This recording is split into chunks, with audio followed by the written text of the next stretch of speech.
শত্রু হলে প্রতিশোধ নিতাম, কিন্তু মানুষগুলো তো আমারই আপন ছিল।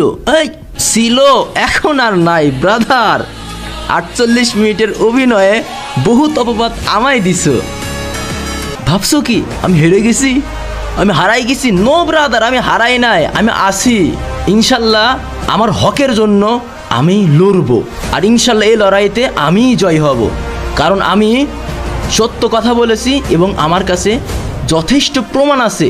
গাইস, তোমাদের উদ্দেশ্যে একটা কথা বলি, বাংলাদেশ টপ 1-এর 48 মিনিটের ভিডিওর মধ্যে যেই টপিকটা তোমাদের কাছে সত্য মনে হয়েছে, ওইটাও ইনশাল্লাহ আমি মিথ্যাতে পরিবর্তন করে দেব। এতটাই সত্য প্রমাণ আমার কাছে আছে। জাস্ট আমার ভিডিওর অপেক্ষায় থাকো। ভিডিও এডিটিং চলতেছে, ইনশাল্লাহ শেষ না করে ঘুমাবো না, থামবো না। যদি বেঁচে থাকি ইনশাল্লাহ এই সমস্ত অপবাদ এবং বাংলাদেশ টপ 1-এর তলে তলে মির্জাফরি এবং বেঈমানের দুর্নীতি সমস্ত কিছু আমি উবাইদুল ভাই একাই তুলে ধরবো ইনশাল্লাহ। জাস্ট একটু ভিডিও এডিট শেষ হওয়ার অপেক্ষা। এই ভিডিও এডিট আর শেষই হচ্ছে না। চল জিল্লু, আমরা যাই ভিডিও এডিট করি, পরে আবার ট্রেনিং রাউন্ডের গেম পেলে দেখি আমাকে প্যানেল ইউজারও বলে দিতে পারে।